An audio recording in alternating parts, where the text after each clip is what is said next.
Hello everyone, प्यारे बच्चों। मैं Anju Mehndi Ratta, assistant teacher, upper primary school Katarpur, Haridwar. जैसे कि पहले भी कई सेशंस हो चुके हैं, साइंस के हमने 8 चैप्टर कंप्लीट कर लिए हैं।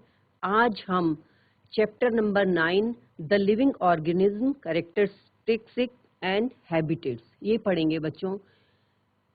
जैसे कि पहले हमने 8 चैप्टर पढ़े, तो मुझे ऐसा लगता है कि अब आपका साइंस के प्रति इंटरेस्ट डेवलप हो चुका होगा। आपको मजा आ रहा होगा कि साइंस में तो बहुत अच्छी अच्छी नई नई चीजें जानने को मिलती है, और वो भी अपने सराउंडिंग्स की। तो आज भी हम जो चैप्टर पढ़ेंगे वो भी अपनी सराउंडिंग्स हैबिटेट के बारे में पढ़ेंगे। सबसे पहले हम, जैसे कि रोज करते हैं, आनंदम की एक एक्सरसाइज। आप मेरे साथ धीरे धीरे आंखें बंद और अपनी बैक स्ट्रेट, बिल्कुल कमर सीधी,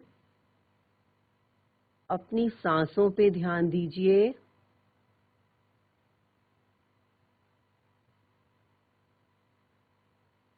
सांसें आ रही है, सांसें जा रही है। अंदर बाहर।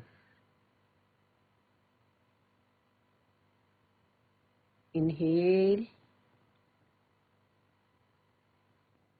एक्सहेल। इनहेल,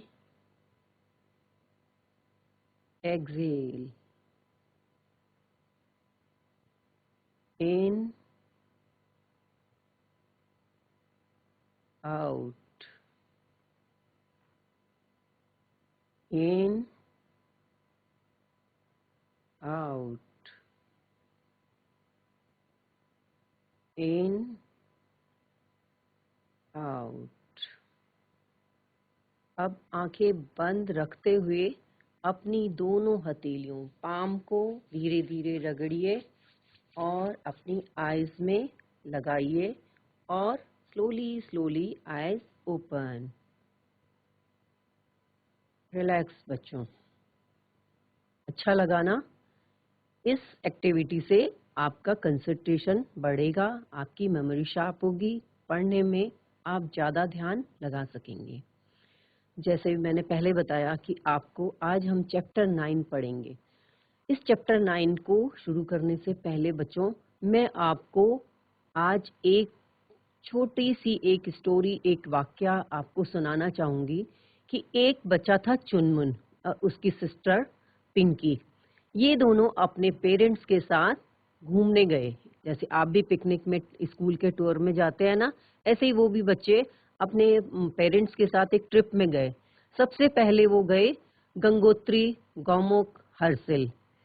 गौमुख में सब उनके एल्डर्स नहाने लगे, तो चुनमुन का मन किया कि मैं भी नहाऊं, पर नहाता कैसे? वो तो ग्लेशियर, बिल्कुल बर्फ पिघल कर आ रही थी, पूरा पानी ना होके बिल्कुल स्नो था, उस तो हाथ भी नहीं लगा पा रहा था, इसलिए वो नहा नहीं पाया।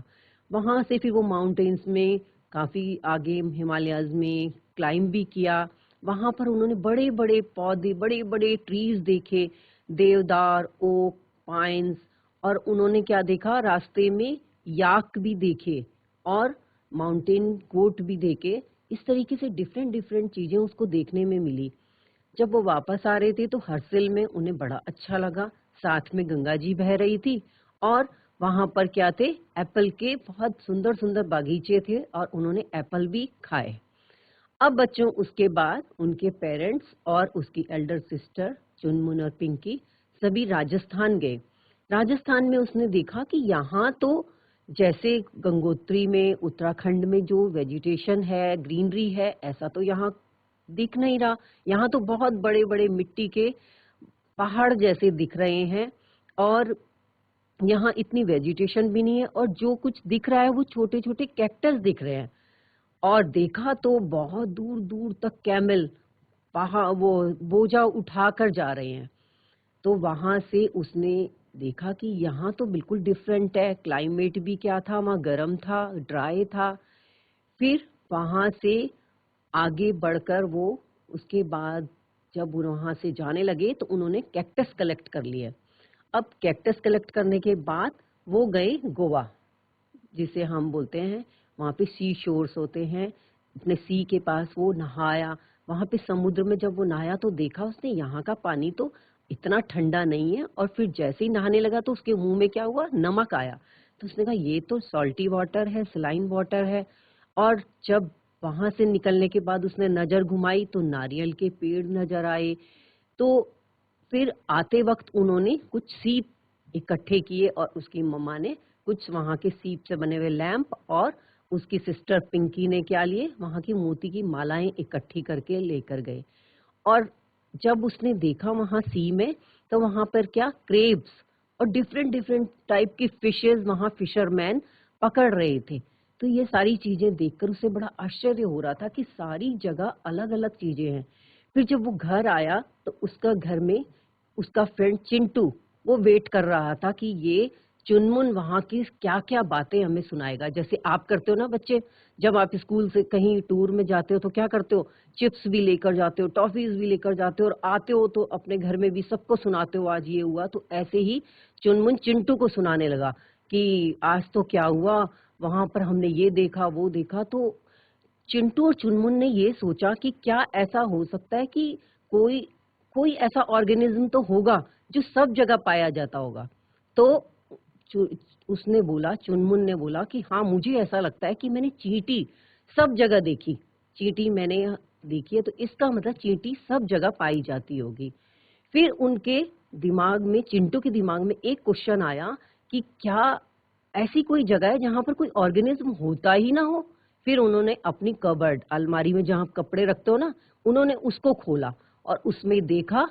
तो क्या हुआ, एक टाइनी सा स्पाइडर उनको नजर आया, जिसे मकड़ी बोलते हैं ना, वो नजर आया। और तब तक, जब तक वो चुनमुन और चिंटू खड़े थे, चिंटू के ऊपर एक कॉकरोच गिरा वहां से। तो इसका मतलब उन्होंने कहा कि घर बाहर सब जगह ऑर्गेनिज्म रहते हैं। तो बच्चों, ये तो चुनमुन और चिंटू की छोटी सी एक स्टोरी थी।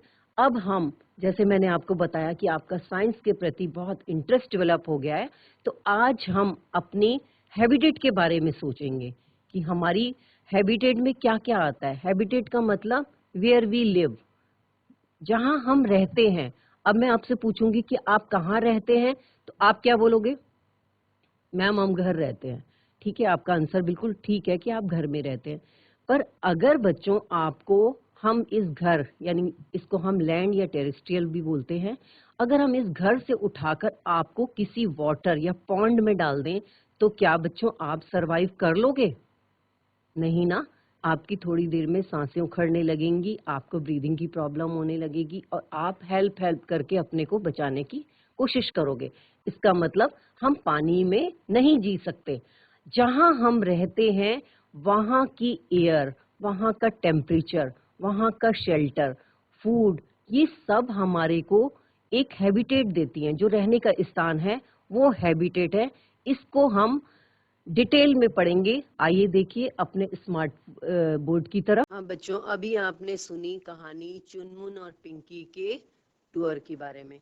अब आपको ये chapter number 9, the living organisms, characteristics and habitats के माध्यम से मैं आपको उन्हीं की तरह घुमाऊंगी। आपको बड़ा मजा आएगा। देखिए बच्चों, हम देखते हैं organism, living creatures, living organisms are found everywhere on the earth. जैसे आपने देखा, ये पोलर बियर हैं, ये काऊ हैं, फिशेज हैं, स्नेक्स हैं। वहां देखो माउंटेन में ऊपर, नीचे देखिए कैमल, ये गोट्स, भेड़। ऊपर देखिए ये ग्रास में बहुत सारे ये इन क्रिएचर्स हमें दिख रहे हैं। तो ऑर्गेनिज्म सब जगह हमको दिखते हैं। हैबिटेट, जिसकी बात मैं आपको बता रही हूँ कि बच्चों, हैबिटेट होती ही क्या है, जहां हम रहते हैं। जैसे आपने बोला कि हम घर में रहते हैं, तो हमारी हैबिटेट क्या है, लैंड। यानी habitat means a dwelling place या a home. The natural living place और surrounding of an organism is known as its habitat. जहां उसकी सराउंडिंग में जहां वो रहता है, an organism depend on its habitat for food, water, air, shelter. बच्चों जहां से हमको रहने के लिए एयर, फूड, वाटर और शेल्टर मिलते हैं, उसको हम बोलते हैं वो हमारी हैबिटेट है. Several kinds of organisms are found in a habitat. बहुत सारे ऑर्गेनिज्म एक हैबिटेट में रहते हैं. There are two components of a habitat, biotic and abiotic. इसको आप डिटेल में पढ़ेंगे. हम देखते हैं definition. An environment that provides the things an organism needs to live, grow and reproduce. Example, butterfly. Butterfly का हैबिटेट क्या होगा बच्चों? गार्डन. उसको खाने के लिए, उसको उड़ने के लिए, उसको रिप्रोड्यूस करने के लिए और उसको ब्रीदिंग करने के लिए जो एक एनवायरनमेंट, एक सराउंडिंग मिल रही है, वो उसका हैबिटेट कहलाएगा. The surroundings in which a particular organism, plant, animal or other organisms lives is called habitat. The organisms depend for their food, water, air, light, shelter and other needs on their habitat. A habitat provides everything to organisms which they need for their survival. जो चीजें उसको जरूरत रहती हैं जिंदा रहने के लिए, वो उसका हैबिटेट कहलाता है. Different types of plants and animals lives in different habitat. अलग अलग के प्लांट, अलग अलग एनिमल्स अलग अलग हैबिटेट में रहते हैं. Also several kinds of plants animals may share the same habitat. जैसे आपने पॉन्ड में देखा होगा बच्चों, तालाब में क्या होता है? फिश भी होती हैं, फ्रॉग भी होते हैं और क्या होते हैं? प्लांट्स भी होते हैं, बहुत सारे कमल का फूल और ऐसे जो एक्वेटिक प्लांट होते हैं वो उसमें होते हैं. तो ये सब सेम हैबिटेट में रहते हैं. An ecological or environmental area that is inhabited by a particular species of animal, plant or other type of organism. Habitat, a place or a location where an organism lives, resides or exists. जहां वो रहते हैं. Habitat देखिए, the term habitat may refer to a person, animals, plants or other organism, natural environment. It can mean somebody's preferred or usual surroundings. When referring to non-human life forms, it only means their natural home or environment. Natural home means जैसे बच्चों हमारी surrounding, हमने कहा कि हम land में रहते हैं तो हमारा वो नेचुरल होम है. Moisture, rainfall, light, temperature, for example, are some physical factors that make up most habitats. Some habitats, such as those of microscopic organisms, are tiny. However, the habitats of whales span many thousands of miles. मतलब जो छोटे छोटे microscopic organism हैं जैसे चींटी है, उनका बहुत छोटा हैबिटेट्स होगा. और वेल्स जो बहुत बड़ी फिश होती है बच्चों, वो उसका बहुत बड़ा थाउजेंड ऑफ माइल्स हैबिटेट होगा. ये देखिए frog, the place where an organism lives. तो फ्रॉग का ये जिस एरिया में वो है वो उसका हैबिटेट कहलाएगा. Components of habitat, biotic and abiotic. Biotic में क्या आता है बच्चों?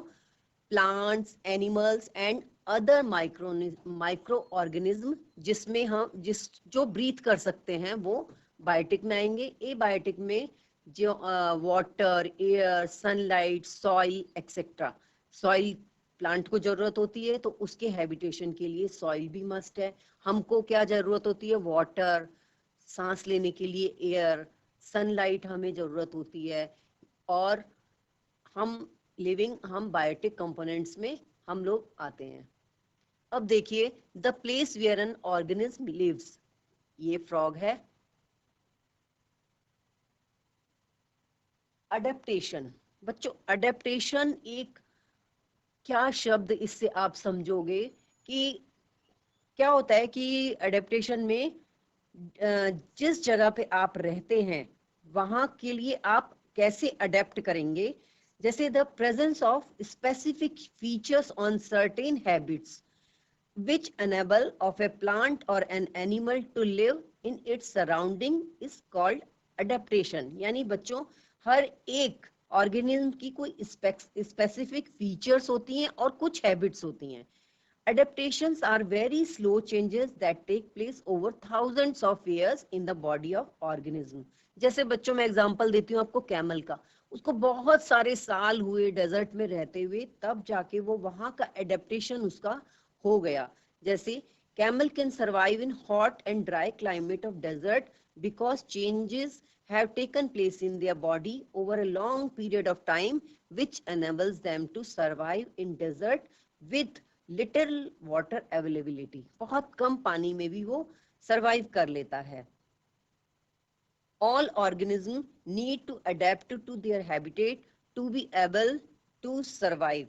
Those animals which cannot adapt to these change die out and only the adaptive one survives। कौन survive करता है बच्चों? जो उस एरिया में, उस सराउंडिंग में, उस हैबिटेट में अपने को अडेप्ट कर लेगा वो तो सरवाइव कर जाएगा, और जो नहीं सरवाइव कर पाएगा वो डाई हो जाएगा। इसमें देखिए type of adaptation, terrestrial adaptation. हम बच्चों किस में आते हैं? हम आते हैं टेरिस्ट्रियल में। हमने बोला हम लैंड में रहते हैं, तो लैंड में रहने वाले तीन तरीके के हैं। डेजर्ट माने रेगिस्तान, जैसे हमने अभी आपको बताया था ना कि चिंटू और पिंकी लोग कहाँ गए थे?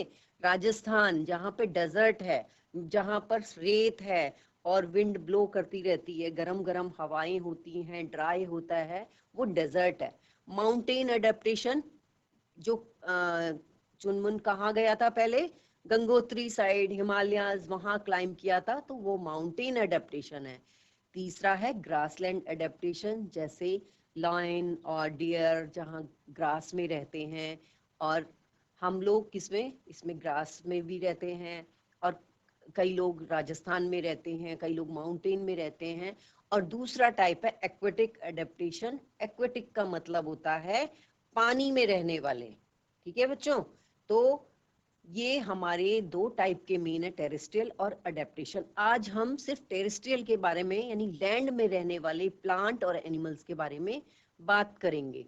देखिए, humans are able to adapt to different habits. Desert, ये देखिए राजस्थान के लोग ये बैठे हैं। कोस्टल एरियाज, बच्चों कोस्टल क्या होता है?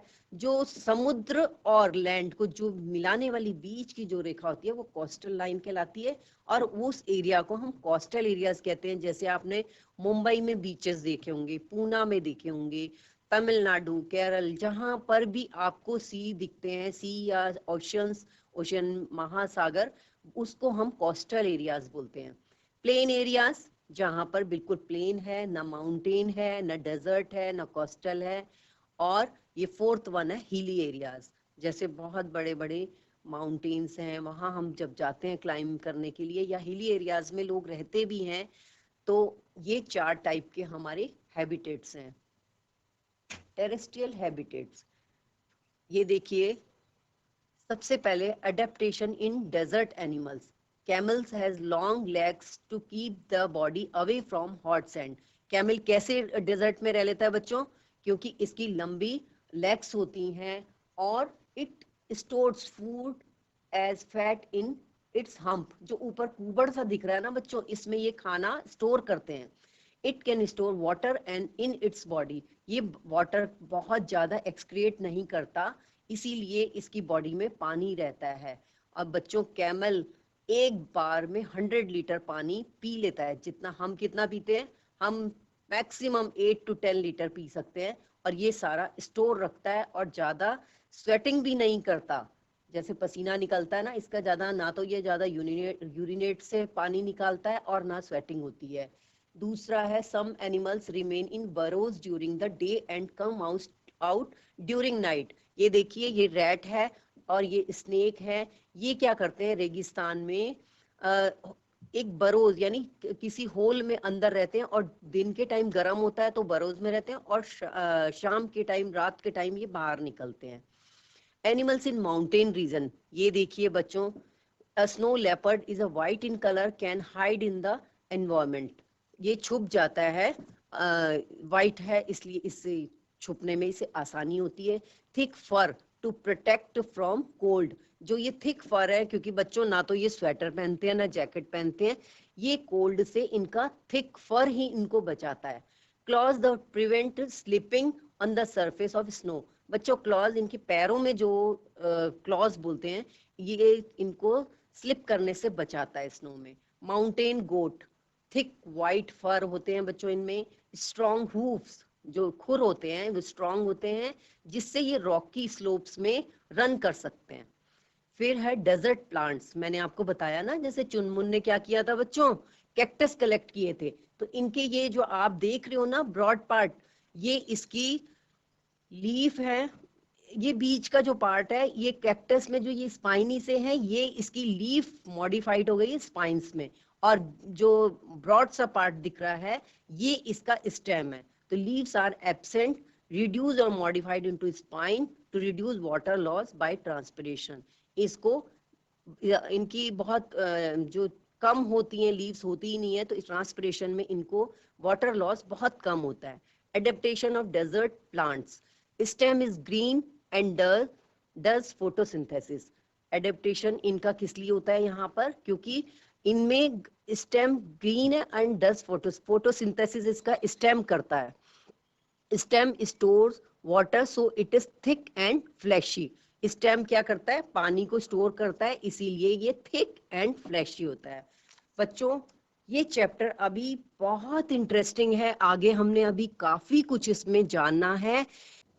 बच्चों अभी हमने पढ़ा हैबिटेट्स के बारे में, अब हम पढ़ेंगे डिफरेंट टेरेस्ट्रियल हैबिटेट्स, यानी desert, grasslands, mountains regions and polar areas. Desert मैंने आपको बताया क्या होता है बच्चों। In desert plant leaves are either absent, very small, or they are present in the shape of spines. These helps in reducing loss of water from the levels through transpiration. Photosynthesis in these plant is usually carried out by the stems. मैंने बताया ना बच्चों कि इसमें stem होता है, उसी से photosynthesis होती है। और stem is spongy which helps in storage of water. The stem is also covered with a thick waxy layer. कभी आपने कैक्टस को छू के देखा ना बच्चों, उसमें एक लेसलेसा सा एक वैक्सी सा लेयर होती है which prevents loss of water from plant. Most desert plants have roots that go very deep into the soil for absorbing water.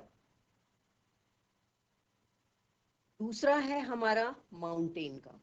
Animals living the mountains region have thick skin और fur to protect them for cold. बच्चों बहुत ठंड होती है तो इनकी क्या होती है, बहुत थिक स्किन होती है।